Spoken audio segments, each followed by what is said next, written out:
جنوبی افریقہ نے اسرائیل کے خلاف بین الاقوامی فوجداری عدالت میں شکایت درج کروا دی۔ عوامی دباؤ کے بعد جسٹن ٹروڈو بھی اسرائیلی جارحیت اور ہلاکتوں پر بول اٹھے۔ حماس نے صہیونی فوجیوں اور گاڑیوں کا گلی گلی میں تعاقب کرنے کا اعلان کیا ہے۔ جنوبی افریقہ نے غزہ میں اسرائیل کے مبینہ جنگی جرائم کی تحقیقات کے لیے انٹرنیشنل کرمنل کورٹ میں ریفرل دائر کر دیا۔ جنوبی افریقہ کے صدر نے کہا کہ اسرائیل غزہ میں جنگی جرائم اور نسل کشی کا مرتکب ہو رہا ہے۔ حماس کا کہنا ہے دشمن کے فوجیوں اور گاڑیوں کا غزہ کی گلی گلی میں تعاقب کر رہے ہیں۔ القسام بریگیڈز کے ترجمان ابو عبیدہ کا کہنا تھا میدان میں مارے گئے اسرائیلی فوجیوں کی تعداد جلد یا بدیر اسرائیل تک پہنچ جائے گی۔ اسرائیل نے غزہ کے الشفا اسپتال میں تباہی مچانے کے بعد مغربی کنارے کے شہر جنین میں ابن سینا اسپتال کو بھی فوری خالی کرنے کا حکم جاری کیا۔ کینیڈین وزیر اعظم پر عوامی دباؤ کا اثر دکھایا گیا، وہ بھی غزہ میں اسرائیل کی جارحیت اور انسانی المیے پر بول اٹھے۔ جسٹن ٹروڈو کا کہنا تھا کہ خاص طور پر الشفا اسپتال کے مصائب اور غزہ میں رونما المیہ دل کو دہلا دینے والا ہے۔ دنیا عورتوں اور بچوں کے قتل دیکھ رہی ہے، یہ سب روکنا ہوگا، جنگ کے بھی اصول ہوتے ہیں۔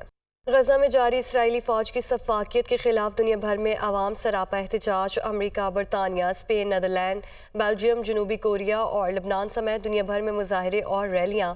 مظاہرین نے اسرائیلی حکومت کے خلاف شدید نعرے بازی کرتے ہوئے غزہ میں جاری جنگ فوری طور پر بند کرنے کا مطالبہ کر دیا۔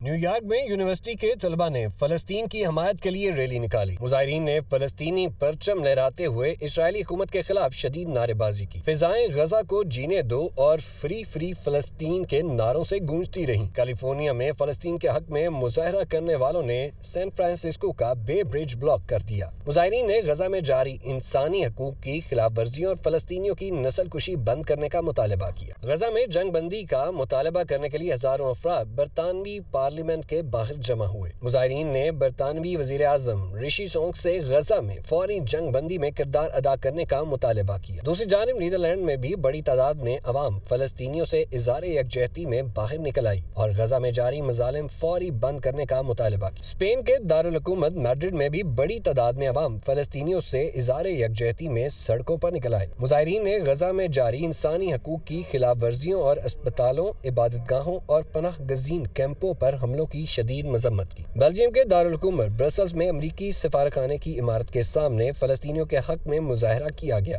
مظاہرین اپنے جسم پر سفید چادریں لپیٹ کر زمین پر لیٹ گئے اور اسرائیلی مظالم کے خلاف شدید غم و غصے کا اظہار کیا۔ جنوبی کوریا کے دارالحکومت سیول میں بھی فلسطینیوں کے حق میں ریلی نکالی گئی۔ مظاہرین نے فلسطینی متاثرین کی علامت کے طور پر 2000 جوتے آویزاں کر دیے اور فوری طور پر جنگ بندی کا مطالبہ کیا۔